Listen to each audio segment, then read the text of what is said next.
In Football Manager, your staff are not just background figures. In fact, they can be the brains behind your success. From tactical insights to player development, the right hires can turn an average team into world beaters. And so today, I'm going to break down how to build a perfect backroom staff, how to optimize performance and delegate tasks wisely so you can focus on exactly what matters in game, that is, winning. Now this is going to be a deep dive, and at times I'll be going into way more detail than some of you might actually need.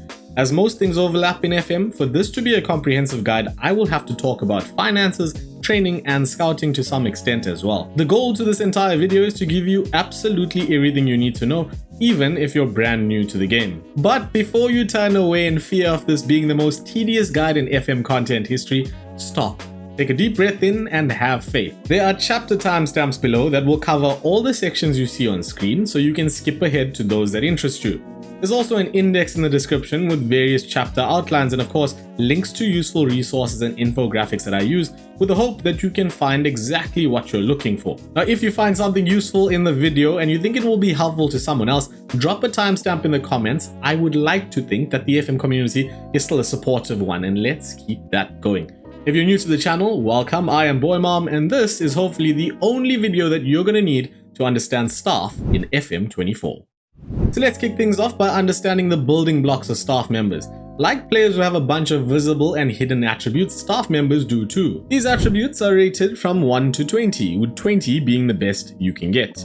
Naturally, the higher the attributes are for a given role, the better the staff member will be at doing this job. But we'll get to more on that later. There's quite a few attributes to cover, so let's go ahead and run through them as best as we can. The attributes are broken up into 6 categories: coaching, goalkeeper coaching, mental, knowledge, medical, and a single analytics attribute. In terms of the coaching attributes, this is what they do. Attacking represents a coach's expertise and preference for attacking football. A higher rating means they are more likely to implement effective attacking tactics, influence player traits related to offensive play, and emphasize attacking principles in not only training but also their backroom advice and play evaluations. Defending, on the other hand, indicates a coach's proficiency and inclination towards defensive football. A higher rating suggests a greater focus on a defensive bias in training, tactics, and player development. Coaches with a stronger defending attribute than their attacking one will prioritize defensive strategies in their match preparation. The fitness attribute measures a coach's ability to improve player fitness and identify potential physical issues before they impact performance during matches. The mental attribute indicates the coach's ability to develop the mental attributes of players and provide insightful backroom advice.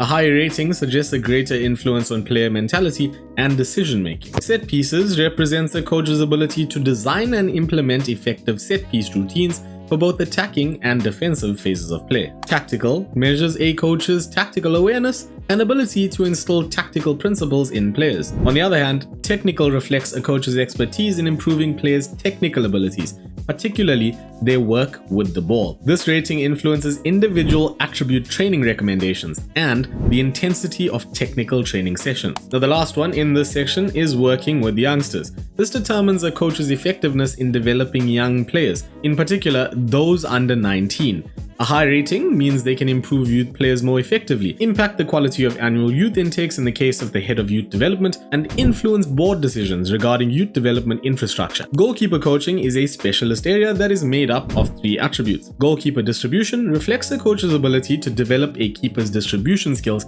particularly in decision making and execution. This rating influences how effective a coach will be in helping a goalkeeper develop in terms of how he selects the right pass and appropriate delivery method, like kicking or throwing, flat or lofted, etc., etc. Handling, on the other hand, represents a coach's ability to improve a goalkeeper's handling skills, as well as their aerial reach, command of the area, and communication, ensuring better overall control in goal. The last of them then is the shot-stopping attribute, which determines a coach's effectiveness in enhancing a goalkeeper's shot-stopping abilities, with a focus on improving reflexes and one-on-one situations. Now next comes the mental attributes. Adaptability represents how well a staff member adjusts to living and working in a foreign country.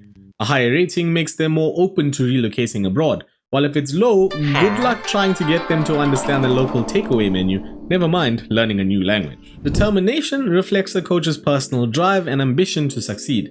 This doesn't influence how they coach a player's mentality, but instead measures their own resilience and commitment to to self-improvement and player development. Now this attribute goes hand in hand with the next two: level of discipline and motivation. Level of discipline indicates how strict or relaxed a coach is in their approach.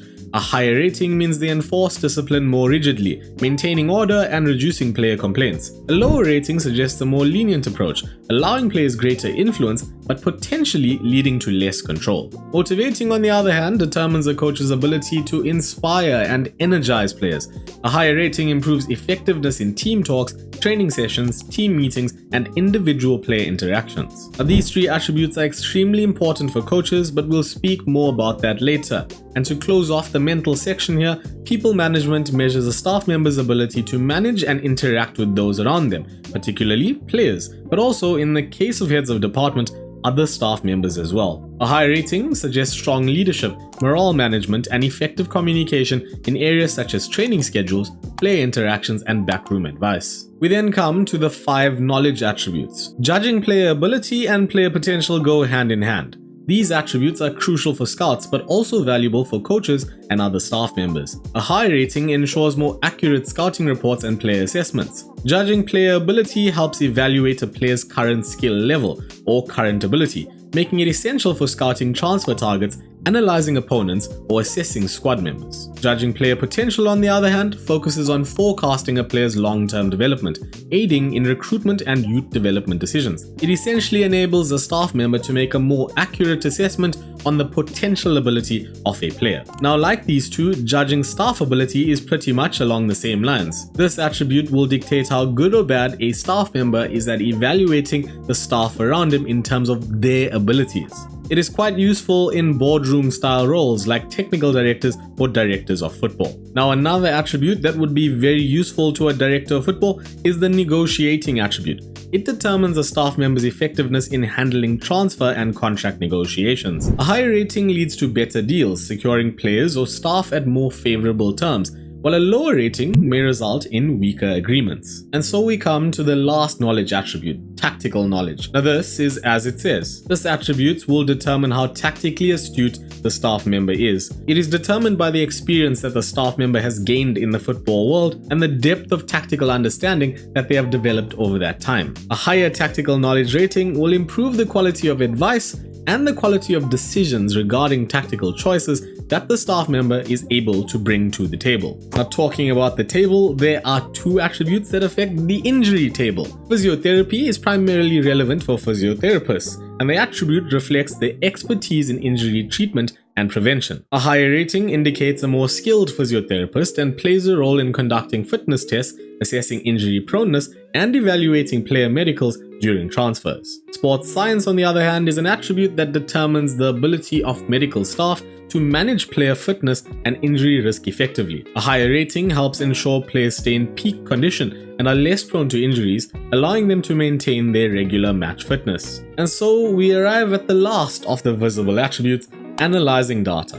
It simply refers to an analyst's ability to interpret data about individual players or the team as a whole, transforming it into insights that are valuable and actionable for you, the manager. Now that we know what the base attributes do, let's take a look at the hidden attributes. For staff, there are 2 types of hidden attributes: the personality-based hidden attributes and then a bunch of staff-specific hidden attributes. The personality hidden attributes work in the same way they do for players, and so I'm not going to cover them in the same detail here because we've done that in the previous episode. What I will say on this is that for the most part, staff personalities do not have an influence on players. Once a player is at your club, your staff will not influence his hidden attributes. What it will do though is influence how staff members develop long term, and so you stand a better chance of your staff improving their star ratings if they have better determination, ambition, and professionalism. Likewise, controversy will affect how they deal with the media, pressure will affect how good they are in managerial positions under high pressure, and loyalty will affect how likely they are to reject offers from other clubs and stay with you long term. Now, the staff-specific hidden attributes are something that we have not spoken about before. These hidden staff attributes are used primarily to dictate how the AI-controlled staff members will behave. For example, how managers will set up tactically, how transfer and contract decisions will be made, how coaches will go about their training, etc., etc. So if you would jump on the thought train with me for a second here. Why do we actually need to know the hidden attributes for players or for staff? Does it actually benefit us in any way? Does it give us an advantage? Tactical attributes will give us clues to setting up against opposition managers. Business, transfer, and contract-related attributes will help us make better use of directors, and of course, coaching-related hidden attributes will affect how our coaches do their jobs. Now, that's all good and well, but unlike players, the hints to what the attribute values actually are not as easily identifiable. The overview screen will show us information about style, preferences, and tendencies. Some of this information translates directly from the hidden attributes, but a lot is not quite as clean cut. So instead of us wasting a ton of energy trying to identify every single attribute in the game, let's rather focus on the end point of those attributes, the in-game translations that we do have available. By doing this, we can still accomplish exactly what we need to and get the same results as if we knew what the hidden attribute values were. Every staff member will be assigned a preferred formation, sometimes a style, tactical tendencies, and preferences in the way they go about their jobs. All we need to do then is make sure these align, or at the very least do not contradict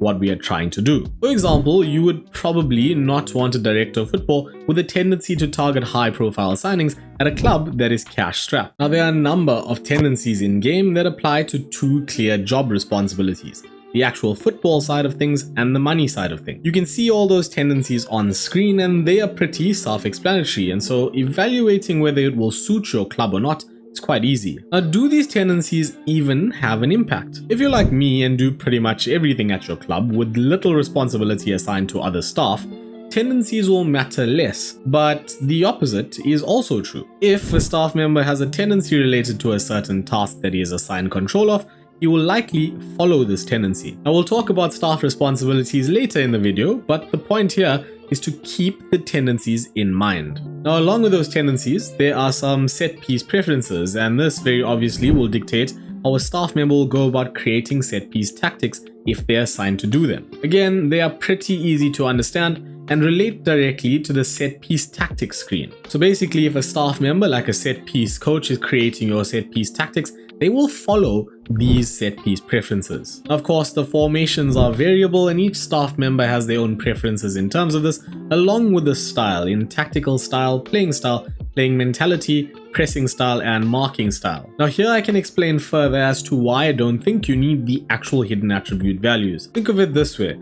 If you still want to try and exploit the hidden tactical attributes of an opposition manager and you're not satisfied with relying on their tendencies and the style, there's one other way of finding more hints to what these attributes are.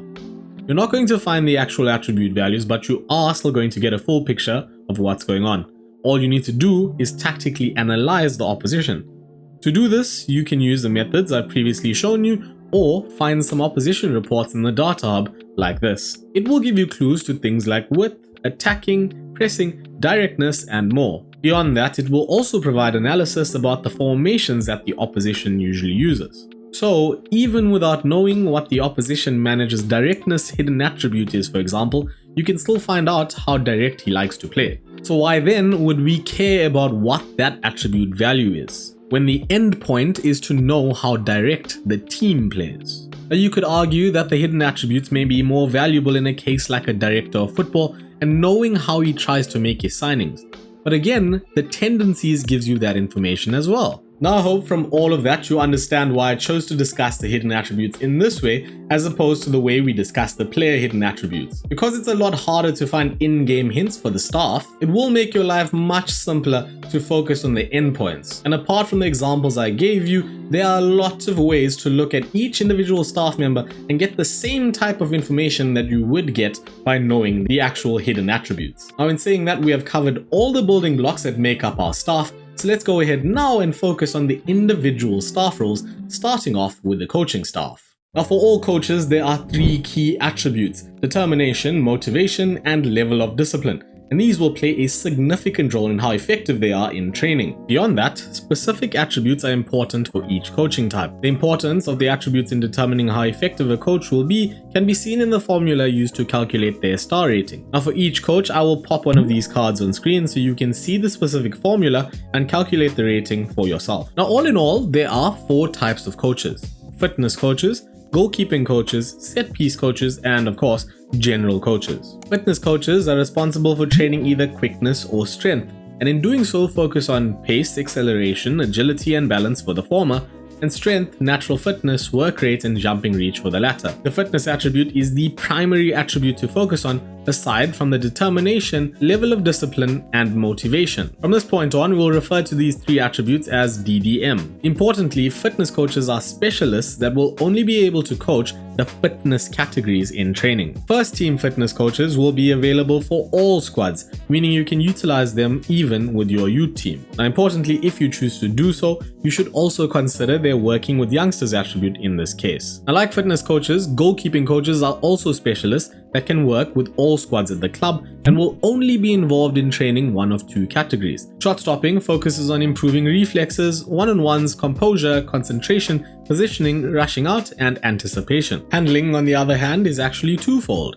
focusing on attributes related to handling and also distribution. These attributes include handling itself, aerial reach, command of area, communication, decisions, kicking, passing, vision, throwing, first touch, and technique. Key attributes then for a goalkeeping coach apart from DDM will be either handling, shot stopping, or distribution. Now, the last of the specialist types, the set piece coach, key attributes for them will be set pieces and tactical knowledge. If you plan on giving full responsibility to this coach in terms of your set piece instructions, their preferences and tendencies become important, as I mentioned earlier. On the overview screen, you should then pay attention to their set piece preferences, as this will define how they set things up. You can of course set up the set pieces yourself if you would like, and then allow the coach to essentially just train your set piece routines. Now on to the general coaches, and they will cover one of three areas: attacking, defending, or possession. Within each of these focuses, they can be responsible for the tactical or technical side of things. And so apart from excelling in the DDM attributes, they must have at least two other strong attributes. The first must be the area focus attribute, which is attacking for attacking, defending for defending, and mental for possession. The second must be either tactical or technical. The card shows the key attributes for each category, but you can also hover over a training assignment to see which attributes affect it. Now, as the cards have been on screen for a very short time, you'll also find the calculations in the link in the description, along with a GitHub calculator that works pretty similarly. Now, next up, we have the performance analyst. Their responsibility is to provide reports regarding player, team, and opposition analysis in the data hub. Your performance analyst will analyze matches and also be able to provide you with specific visual representations of the data you request. Now, I am quite fond of the data hub, but I will usually bypass the analysis the performance analyst provides in favor of doing this myself with the data that is available. If you would like to see how to do this and you haven't already, check out the data hub video from the card on screen. Regardless, data analysis can go a long way to improving your results, and from the performance analyst's point of view, he relies on tactical knowledge and analyzing data to present you with this. Now, in the case of a head performance analyst, he will usually be responsible for an analytics team at a big club, and so for this role, determination and judging playability also becomes important. As with all heads of department, I personally also try to ensure that they have good people management skills so they can run things pretty effectively. On to the really important roles, the first of which is your head of youth development. He's responsible for all things regarding the youth at your club. He will oversee intakes of new young talent, provide reports on player progress in the dev center, advise you on training, and be involved in a coaching capacity as well. Naturally, the key attributes for him are dependent on the responsibilities you assign him, but as he is the only person in charge of youth intakes, the attributes related to this are fundamental to his role. Now, these attributes are judging player potential and ability and working with youngsters. Importantly though, there are more pieces to the puzzle here. His personal world knowledge will have an impact on how good he is in terms of finding youth prospects, so the more extensive this is, the better. He will also favor bringing in players with personalities that are similar to his own, so you must ensure that he has a positive personality. Now, to clarify what I said earlier about staff personalities, your head of youth development will not change the personality of your youth players. Staff cannot do this. But if he has a positive personality, there is a higher chance that he will bring in more players with positive personalities via the intake. Now, if you want to change player personalities, you need to focus on using other players to do this, and that too is in a previous episode. Beyond these attributes, your head of youth development's tendencies and preferred formations will play a role in the positions and style of player that he recruits. So if you plan on developing youth for the first team, try and align your head of youth development with your own playing style and formation as well. If you plan on using him extensively as a coach, coaching attributes become important as well. Whilst if you give him a free rein in terms of your youth transfers and contracts, then the knowledge and negotiating attributes become important too. Now the last two members in terms of your coaching staff are managers and assistants. The manager role for the purposes of your backroom staff will be filled by your reserve and youth team managers, as you are the first team manager. They are, like you will be, involved in all aspects of the club. But in the context of your secondary teams, their primary focus will be on setting up tactically and managing training and the associated staff within the secondary team setup. This, of course, depends on the responsibilities you assign them. Now, key attributes will usually be motivating and people management, along with judging players' ability and potential and tactical knowledge. Logically, these are all attributes that you can imagine they will use in managing the team and the backroom staff they are in charge of. Now, if you plan on developing a football identity across the entire club, you should also look for suitable tendencies and preferences that align with your personal style, so that the reserve and youth team will play football in very much the same way that the first team does. And so we come to the last one in the coaching staff, and perhaps the most important one for most saves: an assistant manager. The assistant manager will be required to be good at a number of things to be good at his job. What these things are depends on how you utilize your assistant or assistants, because yes, you can employ more than one. Now, the most basic of assistant managers will require good judging ability and potential, along with people management, so they can do a good job assessing and dealing with players, and in turn provide you with sound advice regarding this. You then need to consider the other attributes if you usually take their advice or hand over responsibilities like team talks to them. In this case, you will want them to have a high motivating attribute. In the case of using them as an important primary coach for a training category, all the attributes relevant to that coaching category become important as well. In match, a high fitness attribute will also prompt early advice regarding substitutions, as your assistant manager will be better at identifying fatigued players before it affects their performance. Tactical knowledge becomes important when you rely on an assistant for match day tactical advice and setting up opposition instructions. And if, like most players, you plan on handing over your press conferences to your assistant, ensure that he has similar tendencies to you. This will mean that he will react in a similar manner to you in press conference. You will also want to focus on his DDM along with his man management, personality and media handling style, so that he doesn't damage team morale or bring the club into disrepute. And so it's saying that the attributes you need to look for in your assistant manager are based on how you play the game. The better he is, the more things he'll be good at, and so you can allow him to do more and take off some of the load from you. Now let's move on to the recruitment staff. For many FM players, new and old, transfers are a massive point of enjoyment in the game, but it can also be a massive pain if your recruitment team isn't up to scratch. So let's look at each of their roles. We'll start off at the very top, the Director of Football. The role of the Director of Football is basically to oversee and control all aspects of club management. In-game, the extent of his involvement can be controlled via the Responsibilities tab. Depending on how involved you would like to be, you could focus your own time on simply managing the team tactically and in terms of training and development, whilst giving him the control of all the nitty-gritty details, like scouting and signing players and staff, negotiating and finalizing transfers in and out, and managing all things at boardroom level. I personally do not like using a Director of Football, as I prefer to do all of his tasks on my own. Now, this approach does take more time, but it allows me to take the club in exactly the direction I want to. Now, because of the potential for the Director of Football to be involved in so many things, all the knowledge and mental attributes can be of importance. For example, if he is involved in finding and signing players, then judging player ability and potential along with tactical knowledge will be very important. On the other hand, judging staff ability will be important if he controls staff signings and contracts. Negotiating and determination will enable him to get better deals done, whilst adaptability and world knowledge will allow him to have a wider scope for finding these potential deals.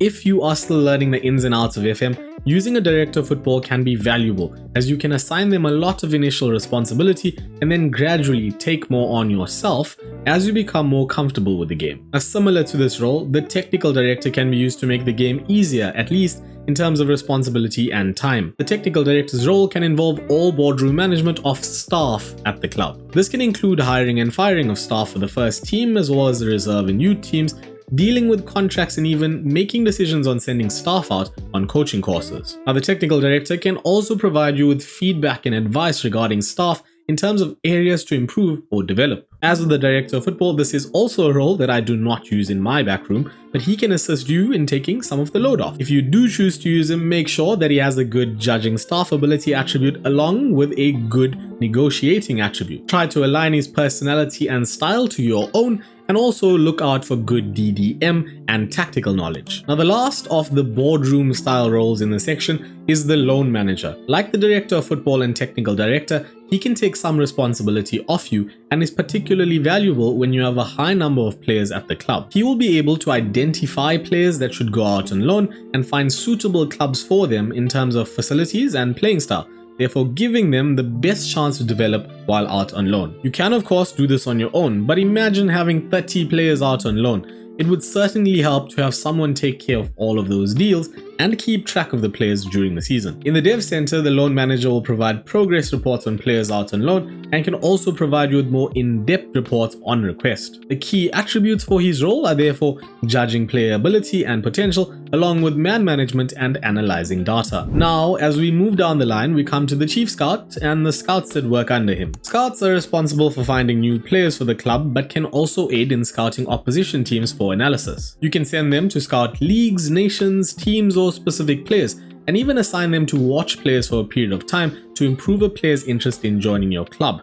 And yes, this does work for those young players with high potential that have no initial interest in joining you. Key attributes for scouts are judging player ability and potential, along with adaptability. Adaptability is important as it allows the scout to find his feet in a new country more easily, thereby ensuring that he wastes less time and finds players more quickly. Determination can result in a scout persevering when on an assignment, so he finds more players, whilst high tactical knowledge can assist in him providing better opposition reports. But, of course, this role can usually be done by the performance analyst as well. Now, the chief scout can oversee and manage all assignments, scout players himself, and even set up assignments based on his assessment of requirements at the club. As such, beyond the regular scouting attributes, people management and tactical knowledge can also be important. Now, all of the players you scout can also be analyzed by the recruitment analyst or analysts. While the scouts provide information on pros and cons, the recruitment analyst will look at match data to provide you with an analyst report. Here, he will outline key statistics and role competencies for a player, which will enable you to make the most informed decision on a potential signing. Key attributes for his role are judging player ability and analyzing data. And so we have just the medical staff left. Now, the first member of the medical staff is the team doctor, who takes care of illness and injury in-house where he can. This role is pre-filled and assigned by the game, meaning you have no control over it, and so we are not going to focus on it. We then have the physiotherapist and head physio that manages the unit. The physio is responsible for injury rehab. He will also give you information on how long a player will be out for, and the better he is at his job, the more accurate this estimation will be. The key attribute for physios is physiotherapy. But in general, as with all other staff, determination is important in ensuring that the staff member improves over time if they have unfulfilled potential. As with the other heads of department, the head physio will oversee the department, and so people management is important for him as well. Now, where physios help with injury rehab, sports scientists are key in preventing injuries from happening in the first place. A sports scientist will aid you by reporting information on fitness levels and injury susceptibility, allowing you to manage training workloads and match time more appropriately. The key attribute for this role is sports science, and of course, if it is the head sports scientist, then people management is important as well. And that sums up every single staff role in Football Manager 24, with only the youth staff not spoken about. Now, for the youth staff, it is exactly the same as we've just discussed, with only the working with youngsters attribute becoming important as well, as it is fundamental to working with any player that is under 19 years of age. And so we can move on to something that I've alluded to quite a bit, and that is how to improve your staff. All staff members, like players, have a current ability and potential ability.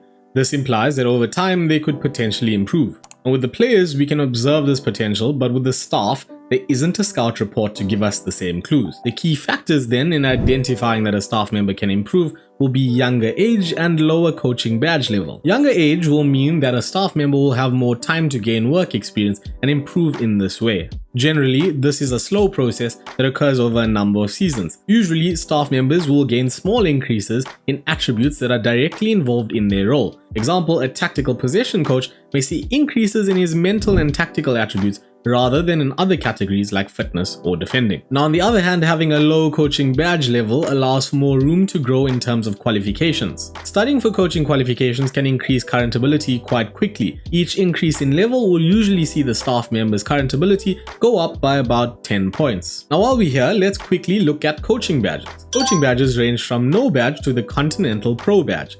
Staff members that do not already have the highest level of qualification may decide to study further on their own at some point in your save. If they do this, they will pay for the course themselves, usually around £600 for a national license, up to about £6,000 for the Continental Pro license. As the manager, you can request to study for a new badge yourself and also request that the board fund the studies of staff in your setup, so as to force them into leveling up even sooner. Now, once the board agrees to fund these studies, the staff member will begin studying for the qualification. A national level badge takes about 4 months to complete, a normal continental badge takes about 6 months, and the final Continental Pro badge takes about 12 months. Importantly, however, there are 2 points that you must consider. The first one is that not all staff members will be interested in studying further, and this will be dependent on their personality and determination. Point 2 is that some staff may also fail to complete a course or take much longer to complete it. My advice would be that in all these cases, you should consider getting rid of the staff member, as these are in-game hints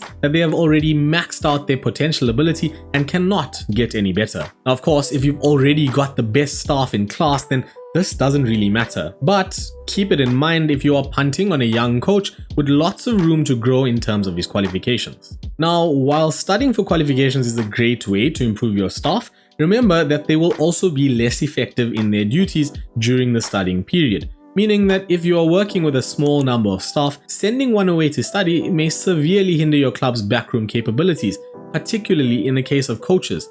In this case, players may see less development in the key attributes involved in the category that said coach is in charge of. Now, in supporting the coaching workload, it is always a good habit to keep some general staff to aid in training multiple categories. This is something that we'll talk about in more detail after we discuss how to actually find the best staff in the game. Now, you already understand the importance of each attribute and you understand what attributes are important to each role. But before we can start looking for staff, let's look at how to set up our views. So there are at least 2 views that I generally use, one for coaching staff and one for recruitment staff, and this helps make my life easier in terms of sifting through the various staff that you will be looking at. So we're on the staff search screen, as you can see, and we've got this view set at coaching attributes as it is stock standard. I'm going to go ahead and click on that drop down, go to custom and customize current view. Now what we're going to do is add a bunch of important categories that are not present stock standard, and we'll come down and look for them. The first one is going to be determination as part of our DDM.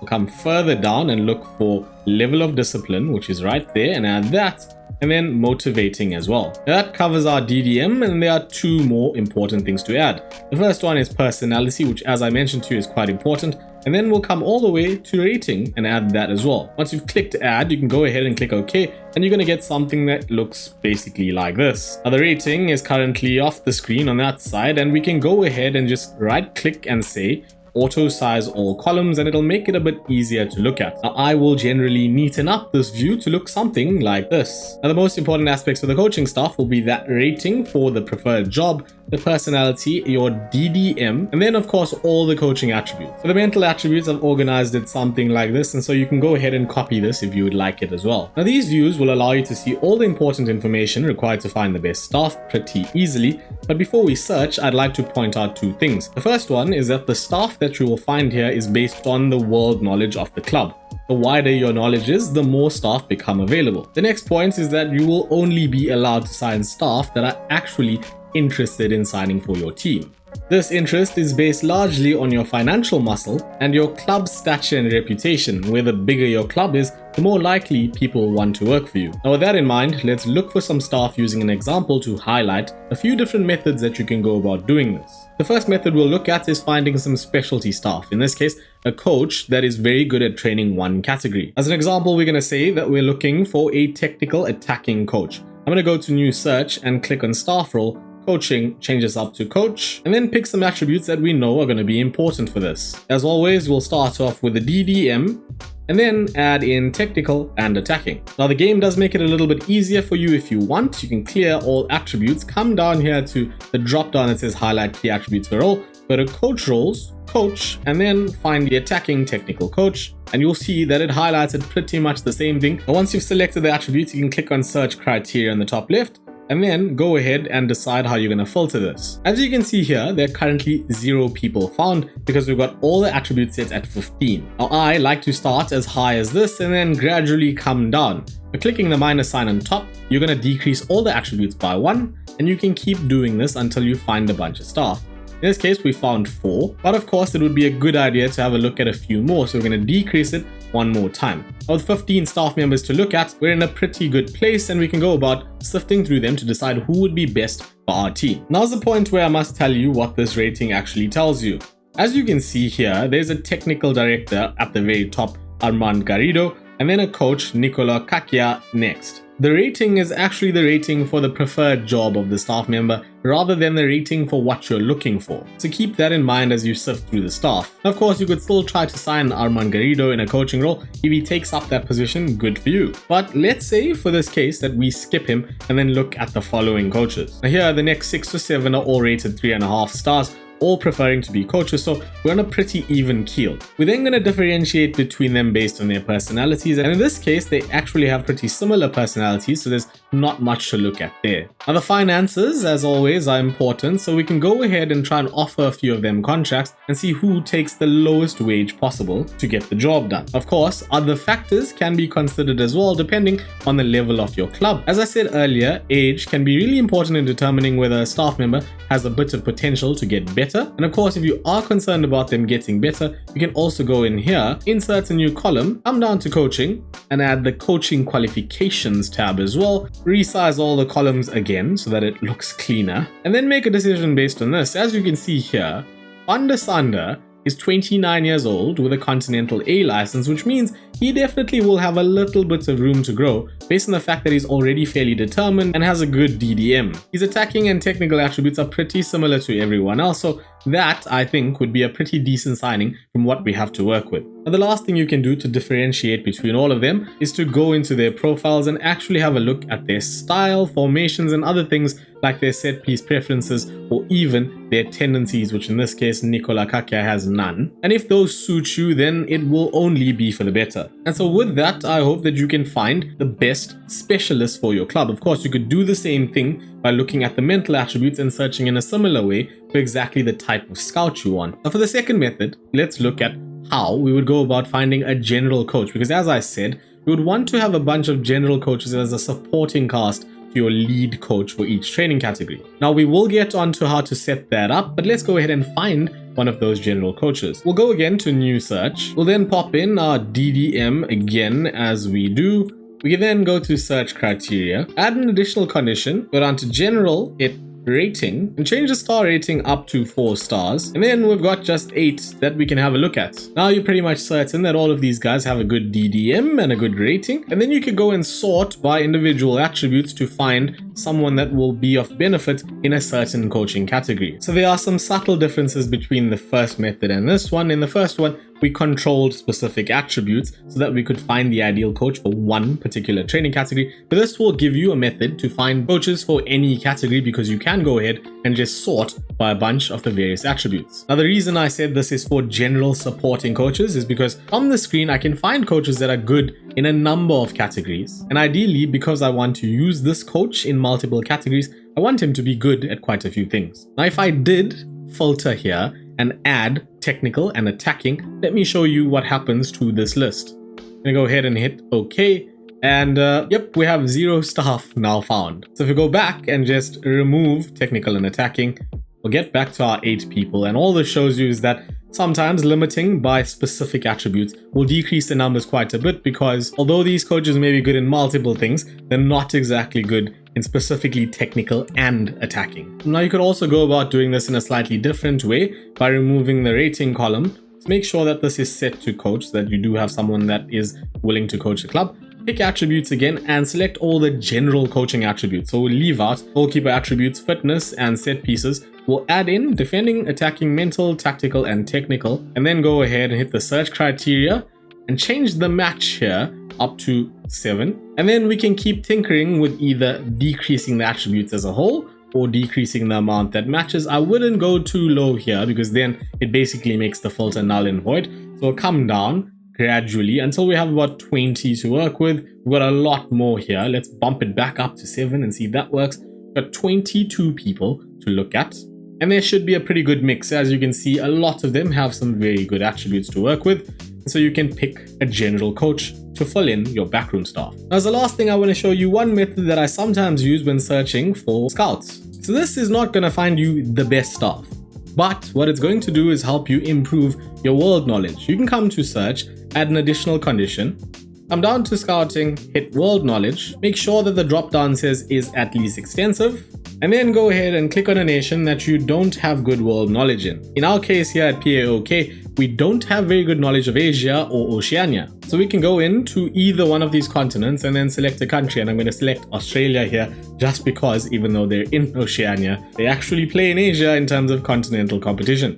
Nonetheless, we're going to find a bunch of scouts that, as you can see, aren't the best in the world, but if we click on any one of them, we'll see that they have quite a bit of knowledge in places that we do not currently have any knowledge in. Now, the reason I try to expand our world knowledge with scouts is because they give us the added benefit of already knowing these countries that we don't have knowledge from, and so they'll be able to find players from there much easier if you send them on an assignment in that region. Of course, you can improve your world knowledge through employing new coaches, but you will lose out on that added benefit that we gained with the scouts. Expanding your world knowledge is going to increase the number of staff and players available to you, so if you do have the means to increase this by hiring more scouts, go ahead and improve it in this way. Now, with the manual staff searching out the way, there's a few other ways that you can find staff in general. Not necessarily the best staff, but staff regardless. The first is, of course, going to the job center and placing an advert for any role that you currently are looking for, like a coach, for example. You go ahead and hit OK. The search will start, and over the next few weeks, you'll be notified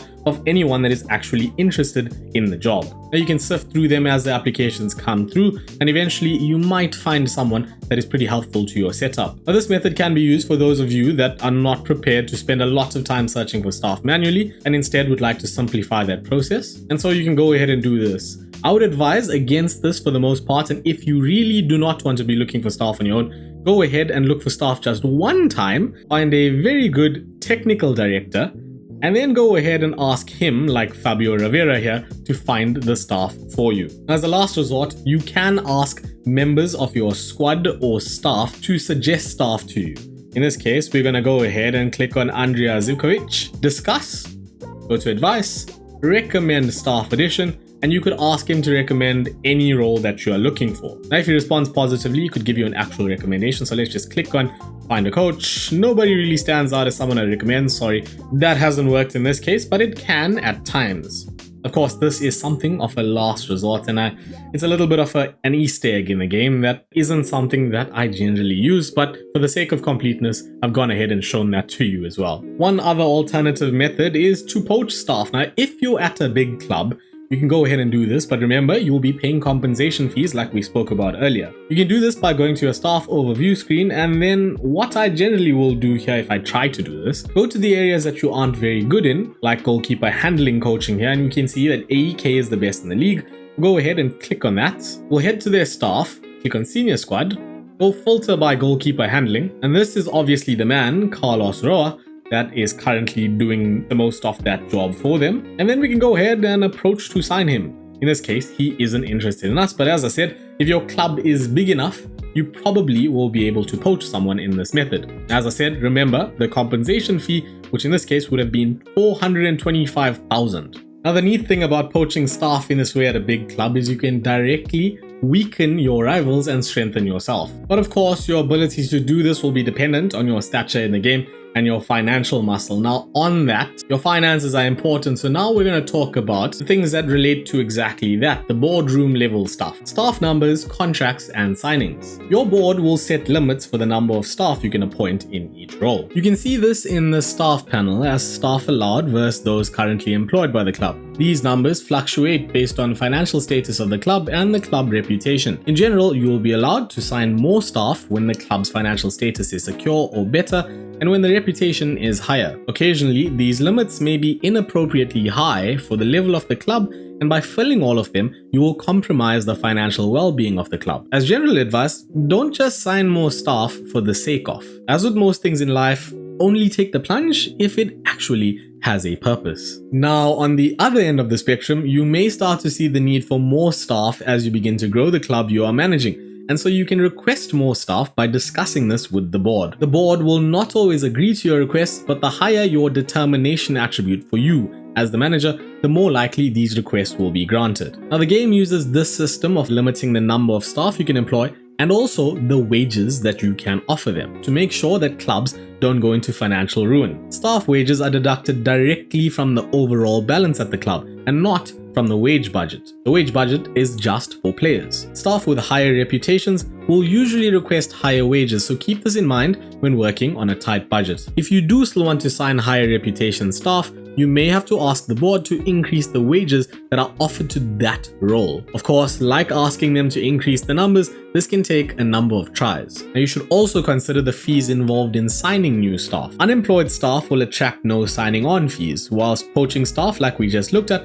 will attract a compensation fee. Now, with all the fundamentals in hand, let's go ahead and break down how to go about actually setting up your staff. I'll talk about some general things first, and then we'll look at setting up in different situations. Now, the first step in setting up your backroom staff is identifying how much you can really afford to spend on them. You can also only employ the allowed number of staff for each role. So of course, that will govern how you build the setup. For big clubs, you can go wild here, as you will generally have a huge budget. Whilst in the lower tiers, you may have to prioritize how you use your money, like improving your facilities or signing players. So to reach some sort of middle ground when building your backroom staff, you should consider what you are willing to take responsibility for and what you would prefer to be handled by someone else. You could potentially save a lot of money by doing more on your end, but at the same time, you could lose a lot of real-world time. Now, you should also be aware that when managing on a tight budget, you can try to use your staff members over multiple roles where possible. For example, an assistant can help in training, with reporting on individual players that you send them to watch, and with management of your reserve or youth teams, meaning you can avoid spending money on staff to fulfill these positions. On the same note, however, try not to spread your assistant too thin. Now, once you've considered all of this, you should focus on the more important roles first. Loan managers, analysts, and sports scientists can usually be overlooked at the lowest levels of management until you have the rest of your shop in order. This is not to say that they are not important, but rather that the coaches, scouts, and physios will have a bigger impact on the day-to-day running of the club. Now, the reason why I included sports scientists in the not so important roles is because usually in the lower tiers, your board will not allow you to sign any. Now, with all of this in mind, when managing on a low budget, your first priority should be to bring in the best value for money assistant manager that you can find. We've already outlined how much an assistant manager can contribute to your setup, so you surely understand why I say this. Now, if your plan is to develop youth for sale or for the first team, your next priority should be to bring in a good head of youth development who, like your assistant,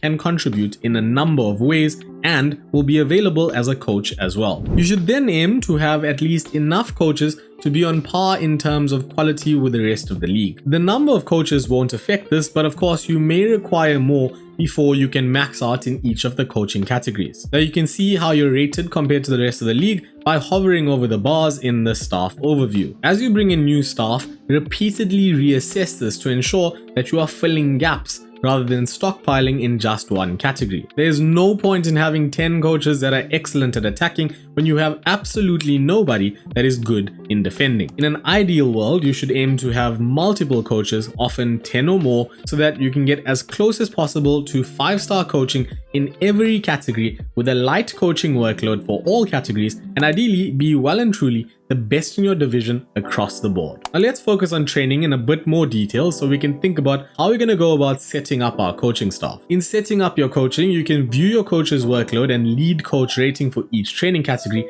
at the bottom of the screen. These two things affect the quality of the training in each category and by extension, the quality of attribute development that is related to the category. I mentioned some of these earlier, but as you can see, when you hover over each category, the game will highlight what attributes are trained in the category. When assigning coaches to a category, the lead coach for the session will be the one with the highest rating. And so even if you add multiple other coaches to the category, it will not affect the quality of the session. What it will do is reduce the workload, which will improve the effectiveness of training. Now, on the other hand, when assigning one coach to multiple categories, his star rating will decrease. So as I mentioned earlier, a 1-to-1 approach for each category as the lead coach with supporting general coaches to reduce the workload is the optimal method to set up your coaching staff. Now, in a smaller club, you may not have the luxury of many coaches, and so I must mention that there is a loophole that you can potentially exploit depending on the facility set up at your club. In general, coaches can only work with the team they are assigned to, like you see here,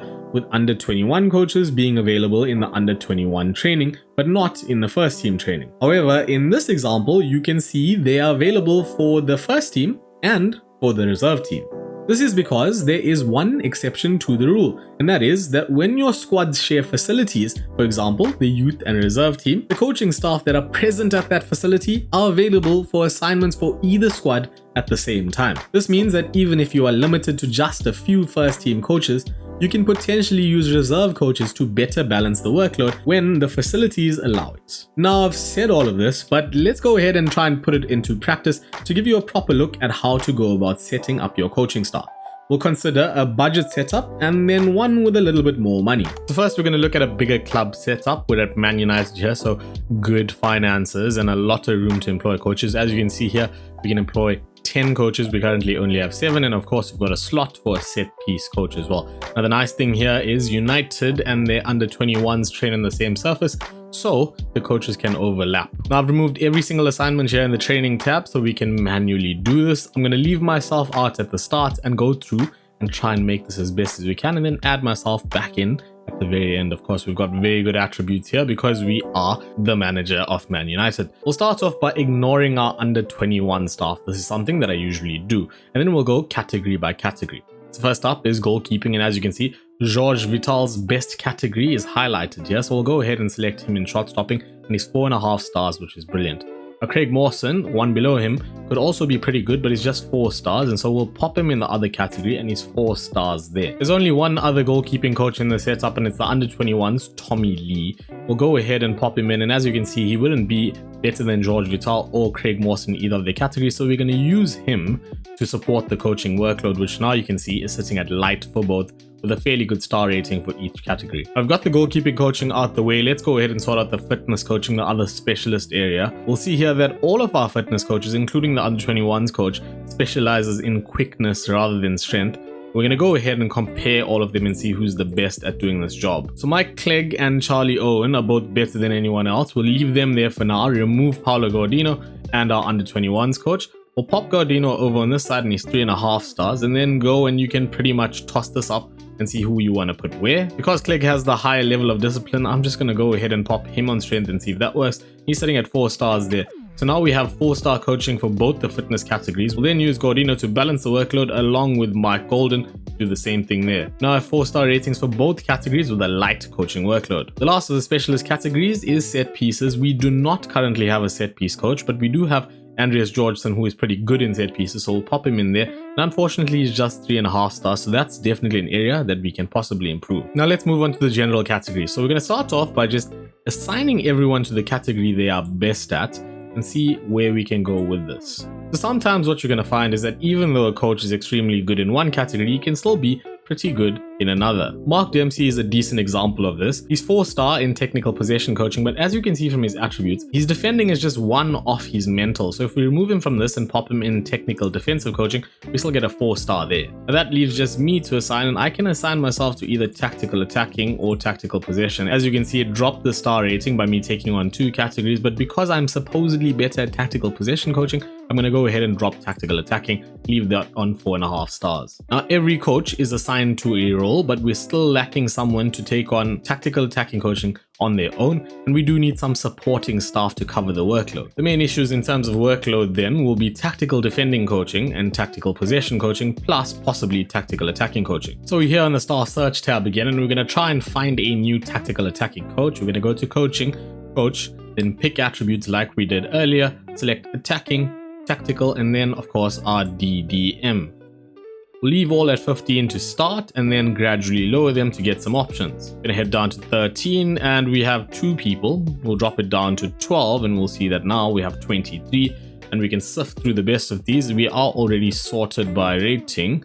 So there we go. A 4.5-star coach that is currently a free agent but prefers to be an assistant manager. I'm just gonna click on him very quickly, Martuscello. And he's going to be pretty good at attacking tactical work, but let's just quickly have a look at the one below him. That is Tony Borrell, who is a 4-star coach, and we'll see that he's not quite as good. So I'll go ahead and just make that signing of Martuscello very quickly. I will offer him a contract, and he's probably going to want to be assistant manager, and yes, he does.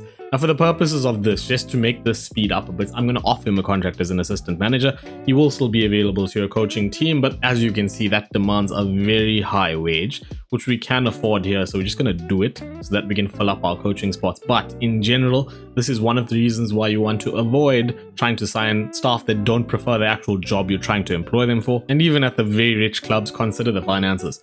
Now, we do need to look for some general coaches that are good in those tactical areas as we mentioned. We'll go to edit search again. I'm going to remove the attacking now and leave the rest as is. We have 57 available now, so we can increase this by 1. 19 is a decent number, so we'll go ahead and just leave it at that. And then try and get a couple of these in that are fairly good with fairly good personalities as well. So Claude Fisher is definitely someone that could help us in a number of areas. He's tactical 13. We're going to go ahead and offer him a contract very quickly. He wants that, we'll give him that, finalize the deal, exit talks. We'll skip over Mitchell van der Gaag, he had his chance at United. We'll go to Davide Lucarelli next, offer him a contract very quickly, and then finalize that deal. So we're doing this, I'm not really focusing on the wages for now because the point of this is to show you how to set it up, not necessarily how to negotiate the contracts. Now all in all, we should have 3 new coaches that will fill up those 3 empty spots that we had available to us, but we can possibly also improve on that set piece coach. Just head back to the search. We'll change the staff role from coach to set piece coach. I just missed that. There we go.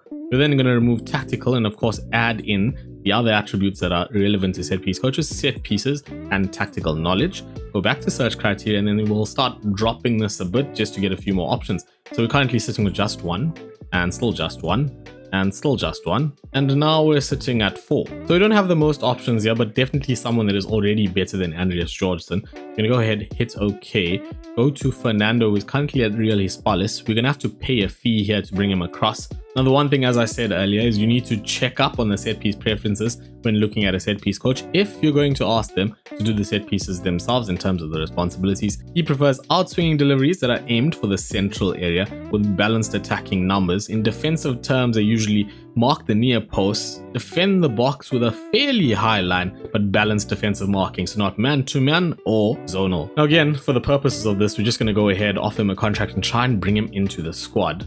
We'll offer him that 7k that he wants, finalize the deal. We're going to have to pay that 525k in compensation, but not ideal, but for the purposes of showing you this, we're just going to get it done. And so I've zoomed ahead a bit and we've brought in the new coaches. I've cleared the board again just so we can go through the whole thing as a fresh. So we're going to start as we did earlier. We'll use George Vital in the position that he was great at, Mawson in terms of handling, and then Tommy Lee to cover the workload.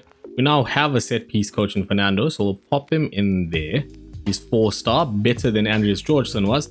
Then we'll sort out our fitness again. We have Charlie Owen to coach quickness, Mike Clegg strength, Paulo Gordino to cover the workload, and the same with Mike Golden. Now we've got a few more options in terms of how to deal with the general coaching category, so we're going to go ahead and assign everyone to what they are supposedly good at, and then we'll work from there to see where we can shift things around. Now for the sake of, I'm just going to add myself to tactical attacking work this time. I'm 4.5 stars and we'll leave it at that. And so now we're just lacking a technical defending coach, but we do know that we can move Dempsey across to technical defensive work. So we'll go ahead and do that. And now we have pretty much 4 stars or better in every single category. Now there are a few areas that have doubled up, like Darren Fletcher coaching technical possession work along with Matushelo, who we brought in. Remember, we actually brought him in to coach this category, not the technical possession work. But regardless, he's good at both, so we'll leave him there for now. And we're going to change up Darren Fletcher and assign him to all the heavy coach workloads as well to make those a little bit better. And then of course, we can also use Andreas Georgeson now to coach all of these categories and make sure that the workload is extremely light for the most part. Now there's only one category that is sitting at average, and that is possession. David Hughes does have the ability to help us out there, and we'll pop it in there. And so we've arrived at every coaching workload being light, or in the set piece case, none, and 4 stars or 4.5 stars in most categories as well. Now you can chop and change this and decide who you want to put where over multiple coaching workloads and who you want to be the lead coach, as long as you find the best coach for each category so that you have the best possible lead coach rating. Now with that done, I do want to show you why I said you can always improve. So even though we have 4 star, 4.5 star in everything, look at how we compare to the league. When I click on staff right here, you'll see that we're extremely good in a few categories, but there are those that we aren't so good in. So we could possibly long-term improve in all the goalkeeping categories, as well as fitness, mental, and set pieces as well. But at the same time, take note of the fact that when you're in a really big league like the Premier League, the guys at the top are going to be very good. Like in this case with mental, Liverpool are the best, but we're second, so close in behind. Now that out the way, let's look at a more budget setup. So for this setup, we're at Bar City, and I've chosen this club because the constraints are pretty difficult. Now,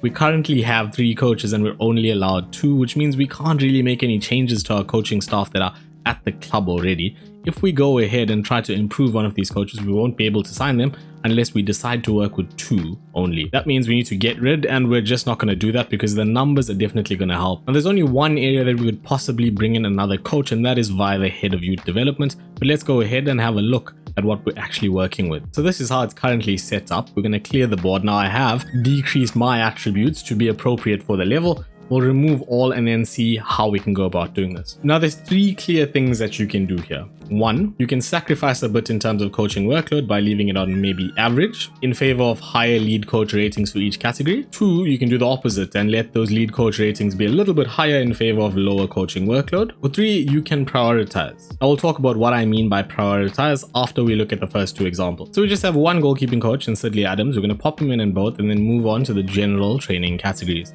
Now, Rob Dre is pretty good in tactical defending coaching at 2.5 stars, and then Jim Barron here for technical possession coaching. Now, I am best in attacking tactical or technical. I'm just going to pop myself in tactical for now, and as you can see, it's only 1 star. So now I have a choice. I could make Rob Dre coach multiple categories and see that star rating go down so that we have cover everywhere. The coaching workload is not a problem as of current because we are only training a couple times a week. It's a semi-pro outfit. But if this team were to be training every day, then this is going to become a real problem. The same applies to Jim Barron. If I make him coach multiple categories, things are going to go down. We are going to have cover in every category, but at a very low star rating. And so I can even pop myself on set pieces just to fill the gaps up. Now we've got 1.5 to 2 star ratings in basically every category with a light coaching workload. Now the other option is to limit your very good coaches to just a couple of categories and then cover the rest of the workload with 1 coach.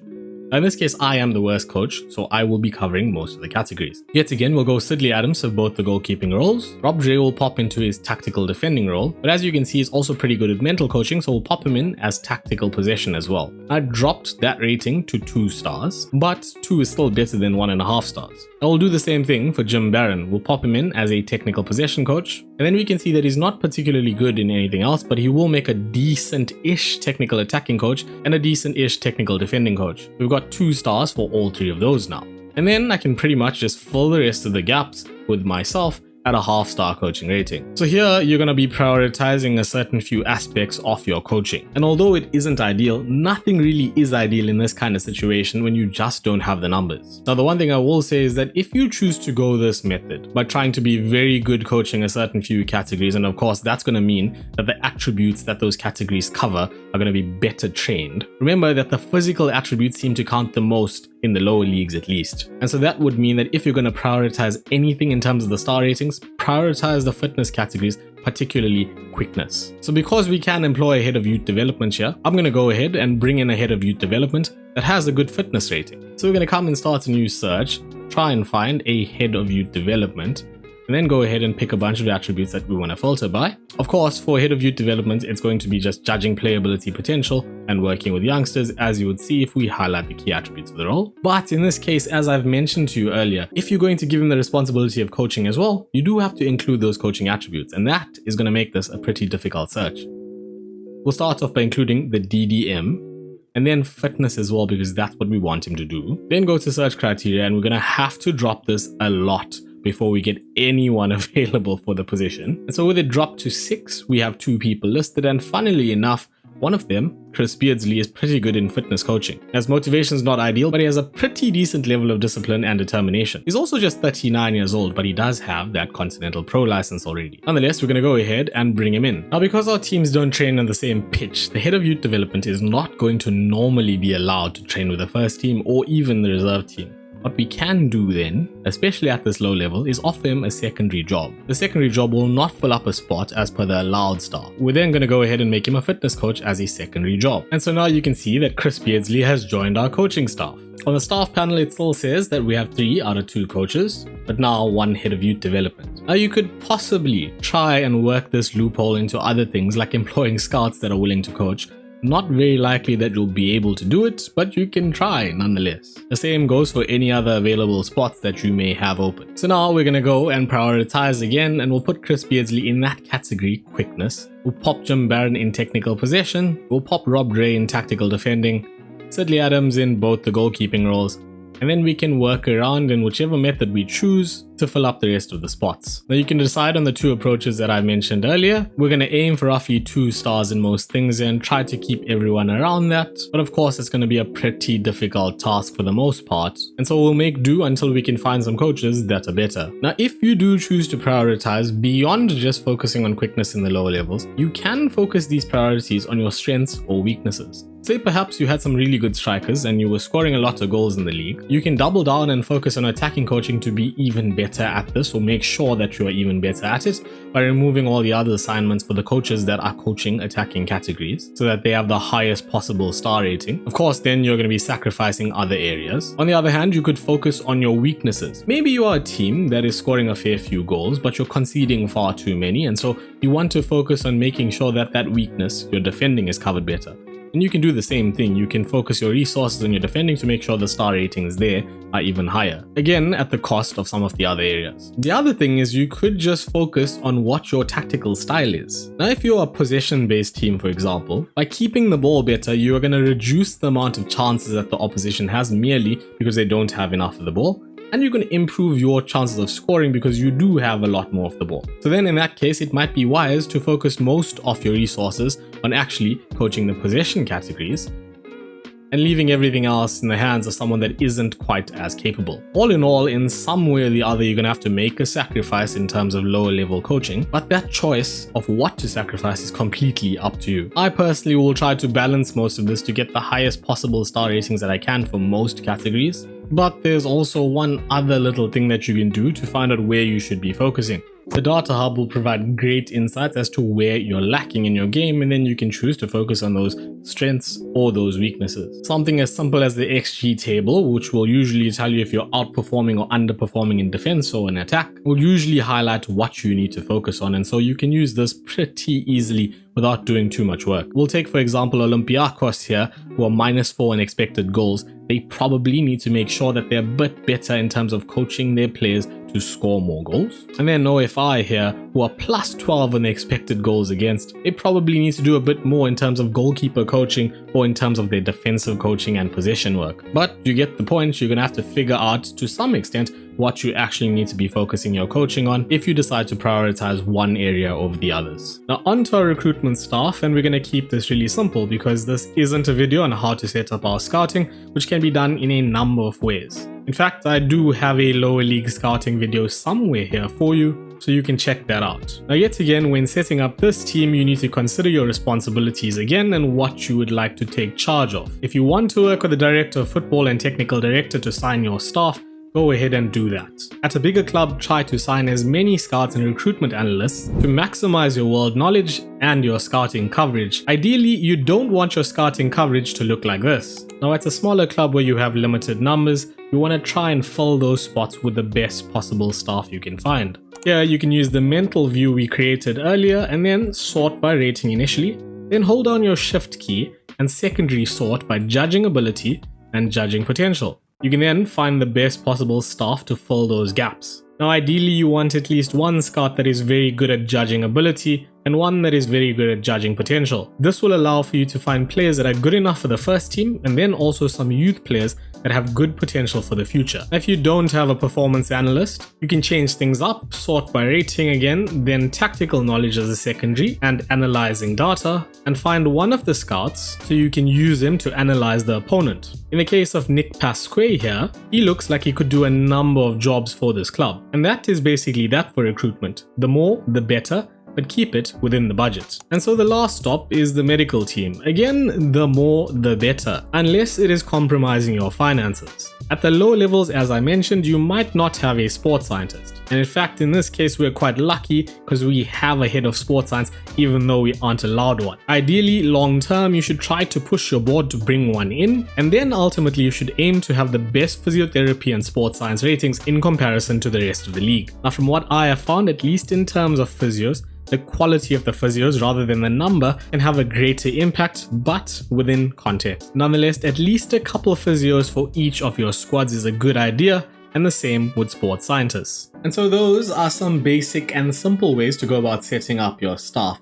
Now, for the most part, you should look to constantly improve when it comes to your staff. If you have any coaches that are not 5-star rated, consider giving them shorter contracts so that at the end of their contract, you can go ahead and replace them without having the hassles of paying them compensation fees for cutting ties a bit earlier. As your club reputation, world knowledge, and your financial muscle increases, more staff are going to become available to you, so keep this in mind. Now, as much as we've put people into positions here, no staff setup is complete without talking about the staff responsibilities. And so in this section, we'll look at how to set these up, and we'll consider the key attributes that are important for each of the responsibilities. We're not going to break them down absolutely individually, but I'll give you some sort of general guideline as to how to go about this. So when you first kick things off with the staff responsibilities page, you are faced with this. So much of information, it is quite overwhelming and you might not know where to look. Now, the initial screen has every single responsibility that you could assign or take control of listed. Now, a simple thing to do here if you want to delegate to take control of a task is to left click on the drop down, and then you can literally go ahead and click delegate, and that'll give up the task. Of course, once a task is delegated, you're not going to be able to take control of it from here. But the easier way to look at this, or at least the way that you can digest it a bit better, is to go down and find each category. We'll start off with the board, and as you can see, this is controlled by board members, so you're not going to have to concern yourself too much with that. You can come down and then go to staff and see who is in charge of various aspects related to staff, both in general terms and in terms of contracts. Now, as I said, we're not going to go through every single responsibility, but what I'm going to try and point out is a method to the madness. We'll pop down to advice and reports as an example. So here you can see a very different looking tab than some of the others, but it allows us to think about what is actually important to each of the roles. So if you want to get advice on your recruitment, you can click down here and decide who is going to do that for you. As you can see in this case, Vasilis Potouridis, the director of football, has a good judging player ability and judging player potential. Together, this is going to allow him to make decent assessments on players that you could potentially bring in. Now, in reality, despite him being this good, your assistant in this case, Ozan Pulat, I think that's how you pronounce his name, is actually even better. Now we can quickly click on Ozan Pulat and make him the guy that we get our recruitment advice from. Now likewise, for each of these categories, you have to consider what these staff members actually are good at. If you want, for example, advice on youth development, you're going to want someone that has a good working with youngsters attribute and someone that can judge player potential pretty well. Now in this case, the drop down does not look the same, so you can't just see all of that information that you did see with the first one up top. If you took the time to make sure that the attributes were good when you employed the staff, then you can go ahead and just assign it to the person that is probably most likely your head of youth development. But if you didn't, then you have to go through this and make sure that you know which staff are actually good at it. If for whatever reason you don't know who's actually good at this, click on all staff. You can change up the view here to coaching attributes or mental attributes and customize it similarly to the way we did for our staff search views, and then sort through the different categories to make sure that you have the best in class. Now, for example, Vangelis Puriotopoulos is pretty good in terms of his working with youngsters, and if we change this up to mental attributes, we can see that if we sort by judging player potential, he's quite decent here as well with a rating of 15. But there might be someone that is better in some cases, and so you should be aware of that by knowing your staff pretty well. Now, every single category will demand a different set of attributes, but if you understand all that we have spoken about up until this point, you will definitely have a decent idea of what the attributes do in the first place, what the staff roles generally require, and so much of this will be pretty much self-explanatory. If, for example, we said that we wanted tactical advice or to assign tactical instructions, we would want someone that is pretty good at tactical knowledge to be doing that job. Like in this case,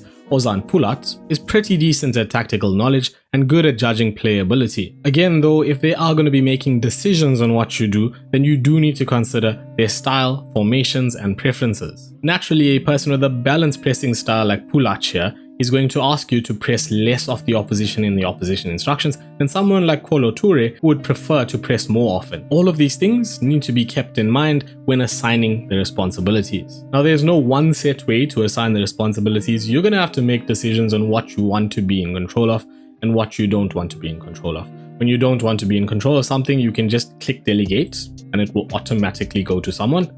Or you could click the drop down and then pick someone that you want to delegate it to based on knowing what they are best at, like we've been discussing. Now, there are a few things that the AI can mess up quite a bit when assigned control of the task, so you want to be aware of these, and let's just quickly go through some of them. Opposition instructions is generally an area the AI struggles with, at least in my experience. If you've experienced otherwise in the past, you can let me know in the comments. But for this reason, I generally take care of opposition instructions in all my saves, whether I'm simming through or whether I'm actually playing every single match. When it comes to transfers and contracts, I generally will want control of pretty much everything. Very often, the AI tends to bring in some pretty random players, and so you're best not allowing them to do this, but you can allow them to go ahead and just finalize the deals once you have agreed terms. Of course, this will prevent you from cancelling the transfer at the last moment, so keep that in mind. When it comes to contracts, the AI will not be as financially wise as you unless they have good attributes for business and negotiating. Of course, you can't see that business attribute because it is hidden, and so you may only realize that they're bad at this after they've done some pretty stupid things. If you want to take the chance, go ahead and delegate the contracts to them, either for players or for staff contracts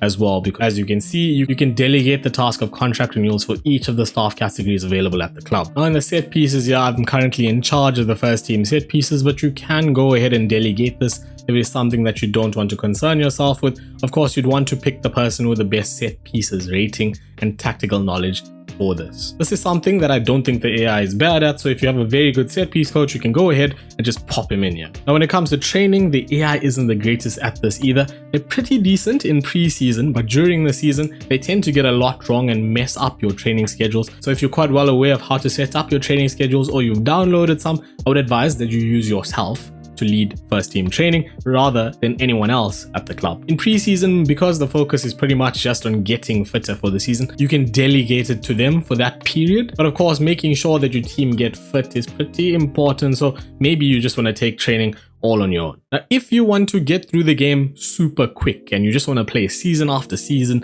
belt it out, then maybe you should assign most of this stuff to the other staff. But as I've said repeatedly, try to make sure that the people that you've delegated these tasks to are actually appropriate for the roles and have the right attributes to get the job done. Now, the last thing that I must say with everything that it comes to on the responsibilities tab, this button down here that says confirm.